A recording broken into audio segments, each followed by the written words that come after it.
Now, this week, public school teachers in D.C., who you understand care for nothing as much as educating the children and equipping the new generation with the tools they need to succeed in life. That's what we're told about teachers. That's all they care about. But they protested the plan to possibly reopen schools in the fall by placing fake body bags outside of the school district's office, striking a careful balance between absurd melodrama and shameless self-aggrandizement. One of the bags was accompanied by, you can see here, a cardboard gravestone that said R.I.P. favorite teacher. Then you can see the others, they read, killed in the line of duty, how many will you let die? This is, teachers across the country have been engaging in these kinds of theatrics for weeks now.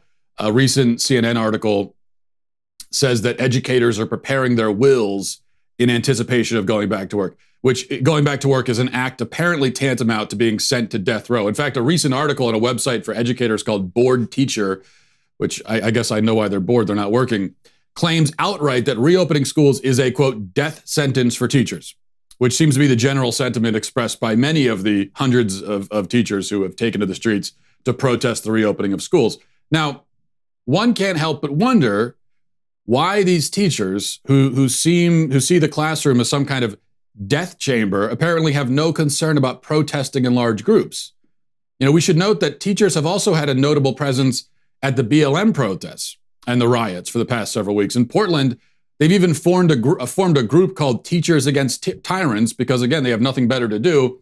And they've been wading into the non-socially distanced mass of people to convey that political message. In Philadelphia, teachers gathered with their students to march for Black Lives Matter. Similar scenes have unfolded other places. Texas, Austin, Texas, they've been out with their students as well. If teaching in front of a classroom of children is a death sentence, what about standing in an enormous crowd of other adults? Isn't that a death sentence? Now, in reality, of course, neither a protest nor a classroom is a death sentence or anything close to it. The average age of a public school teacher in America is 41, putting most of them well outside of the high-risk age bracket.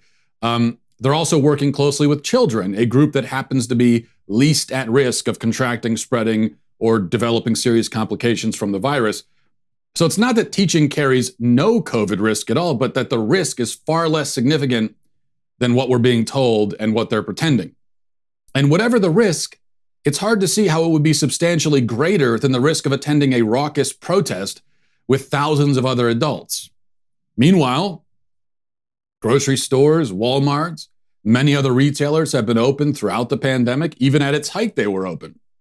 Now, it's possible that I missed it, but I don't recall the collective voice of our nation's teachers crying out for Target to be closed for the sake of its workers.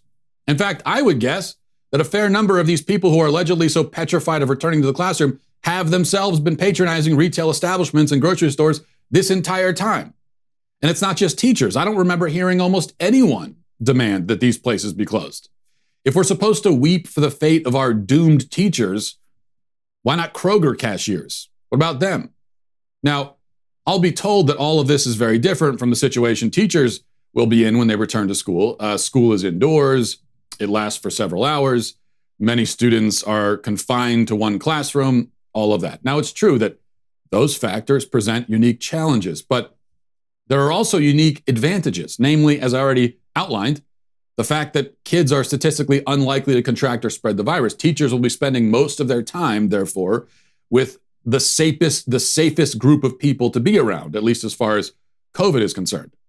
So this is one of the reasons, by the way, that the American Academy of Pediatrics recommends that schools be reopened in the fall. Okay, these are pediatricians saying we have to reopen schools. But the main thing that ought to balance out the challenges and prompt any dedicated and good teacher to call for a return to class is the overwhelming importance of education. This, after all, is the actual reason why few people complained about grocery stores and retail outlets remaining open. We all believe those establishments are essential to the proper functioning of society. That's why we were fine with them being open. Don't we say the same, only more so for education? Now, I've already argued on a previous show that as far as I'm concerned, public school teachers can and probably in most cases should be replaced by parents. As a homeschool advocate, I don't think that public school is essential, but most of the people protesting the reopening of schools would disagree. It's they who would say in any other circumstance that kids need school and will be gravely harmed without it. So isn't that enough reason to reopen the schools? Putting everything else aside, shouldn't the fact that our children allegedly need the public school system be sufficient justification for getting them open again? Isn't that all we need to say if you really care about the kids? It's clear that the move to keep schools closed has less to do with precaution than with priority. Education is not as important to some of these teachers as they used to pretend.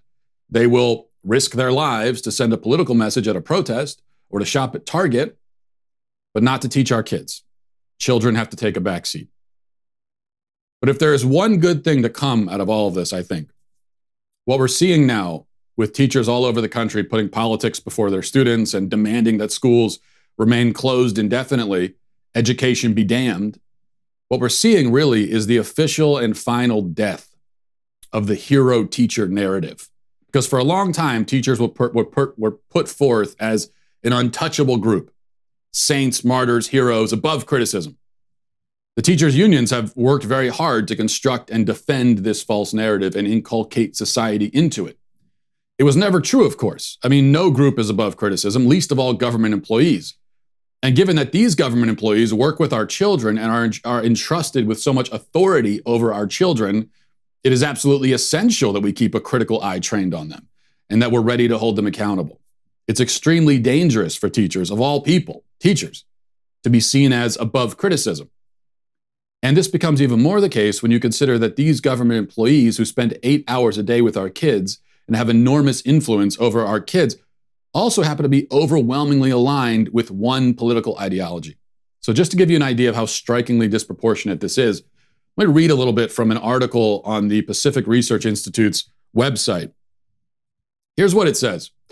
This might not surprise you. It doesn't surprise you that they're biased, but it might surprise you to see just how unbalanced it is. The Washington Post, this is the Pacific Research Institute, says, the Washington Post reported on research conducted by Verdant Labs using political contribution data on the Democrat-Republican divide based on job type. While it is unsurprising that among actors and actresses there are 90 Democrats for every 10 Republicans, many would be amazed to discover that teachers are actually as liberal or even more so than those in acting. Among English teachers, there are 97 Democrats for every 3 Republicans, with the proportion being even more one-sided among health teachers, with 99 Democrats for every 1 Republican. 99 to 1. While there are slightly more Republicans among math and science teachers, the article continues and says, among high school teachers overall, there are 87 Democrats for every 13 Republicans. 87 to 13 overall.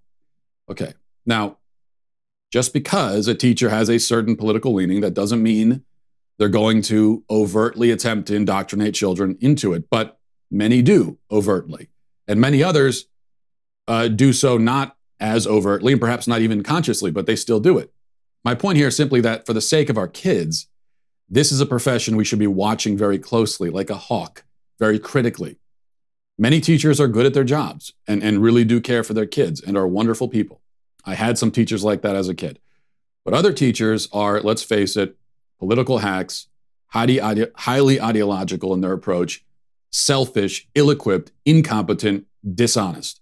And this group has been making itself especially known this summer. And this is all something we should keep in mind for the future. One final point. Okay, I just want to mention this too, because I know it's going to come up. It will be argued that it's okay to close schools because we could just teach kids online, right? We don't even need schools to be open. This is false.